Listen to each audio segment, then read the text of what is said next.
Hello everyone, আমরা চলে এসেছি আজকে হস্তশিল্প মেলায়। আমরা এই মেলাতে কিন্তু প্রতি বছর আসি। এবারও আমি আর মাহিয়া চলে এসেছি এই মেলায়। এত সুন্দর সুন্দর জিনিস এই মেলায় পাওয়া যায় যেন একেবারে চোখ জুড়িয়ে যায়। এখানকার প্রতিটা জিনিস কিন্তু অপূর্ব। তোমরা গেলে দেখবে অনেক স্টলে ওখানে বসে কিন্তু লাইভ বিভিন্ন জিনিসগুলো তৈরি করা হচ্ছে। কি নেই এখানে, বেতের জিনিস থেকে কাঠের জিনিস থেকে এইরকম এত এত জুয়েলারি সব রয়েছে।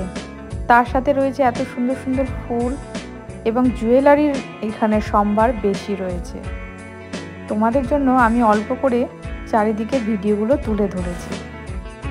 তোমরা যদি কেউ এই মেলায় গিয়ে থাকো তাহলে অবশ্যই কমেন্ট করে জানাও যে তোমাদের এই মেলা কেমন লাগে এবং তোমরা এখান থেকে কি কি কিনেছো। এখানে কিন্তু শীতকালের কার্পেটের প্রচুর স্টক রয়েছে, চারিদিকে কার্পেট রয়েছে এবং অনেকটা জায়গা নিয়ে এখানে কার্পেট বিক্রি হচ্ছে।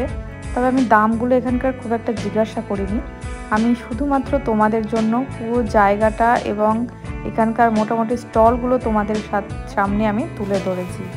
মেলা ঘুরতে ঘুরতে মাহিয়ার পছন্দ হলো এই কাঠের বড় পেন্সিল, যেটা আমি ওকে কিনে দিলাম।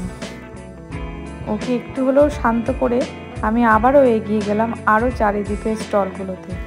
তারপর চলে আসলাম এদিকে ফুড কোর্টের দিকে। এখানে এসে দেখলাম এখানে মোটামুটি অনেক রকমের খাবার পাওয়া যায় এবং যথেষ্ট ভিড় ছিল।